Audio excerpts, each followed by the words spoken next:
Good afternoon. Let us discuss interrogative sentence. I have already shared the link to you of voice part 1 and part 2. In this third part, we will discuss interrogative sentences. If you have understand assertive sentence,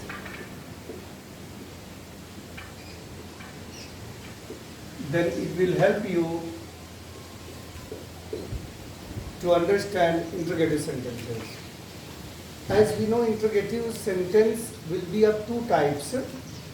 One will be beginning with helping verb, and second will begin with question verb.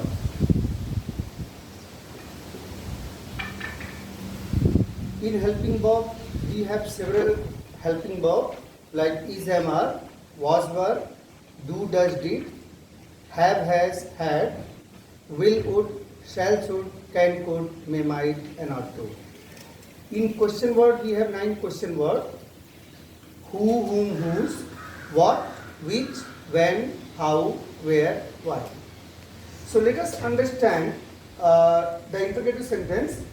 We will leave one question word, that is who. We will have a different rule on that very question word. But leaving that who, we will take all the question word and helping verb. We will understand through example.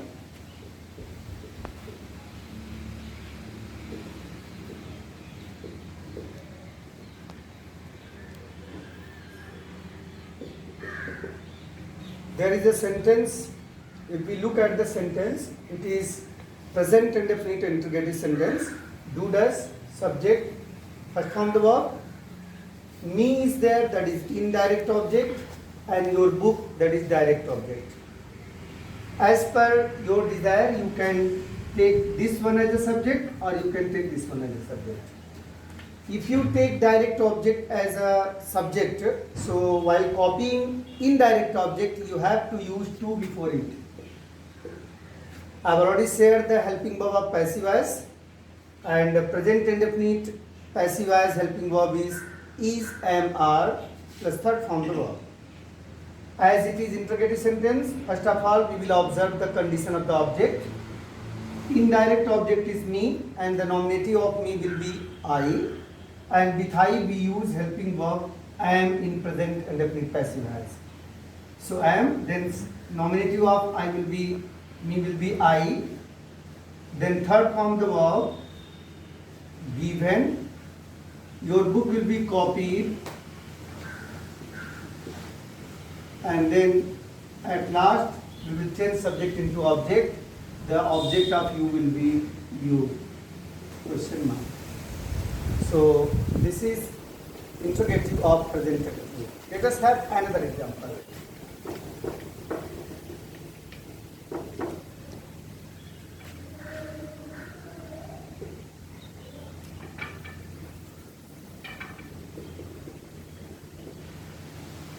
The sentence is present perfect.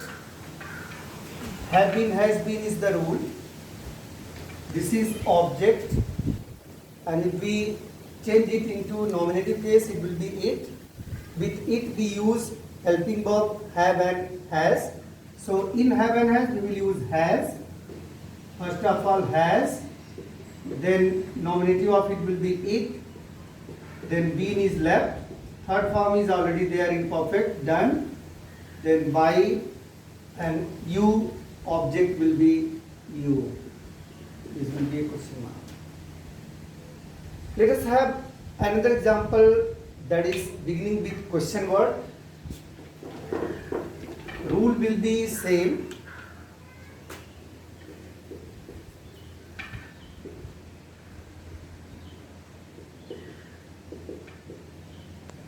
Again, I have given you a sentence of present and definite interrogative sentence.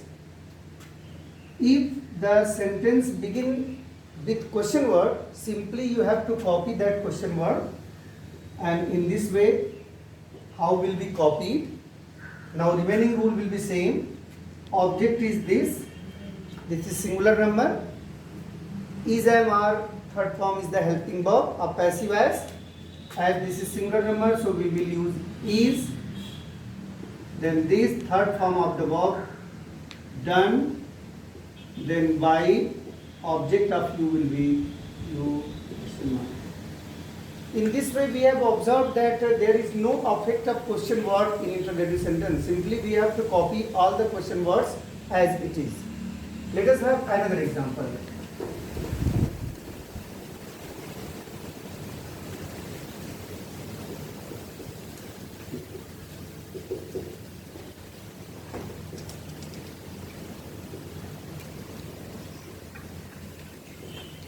The question is, when will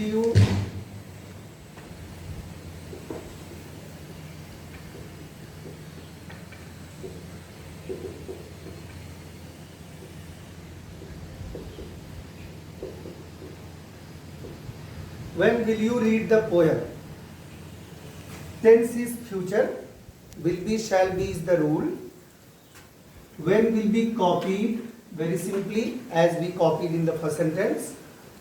The poem is the object, it is noun, it will come in the same form. Before it we will use will, then object the poem, then be, third form of the verb read, by, object of you will be you. This is another example of interrogative sentence. Okay, so in this part, I think this is enough. In next part, I will just discuss about the interrogative sentence that will begin with WH question like who. So till then, thank you. Have a nice day.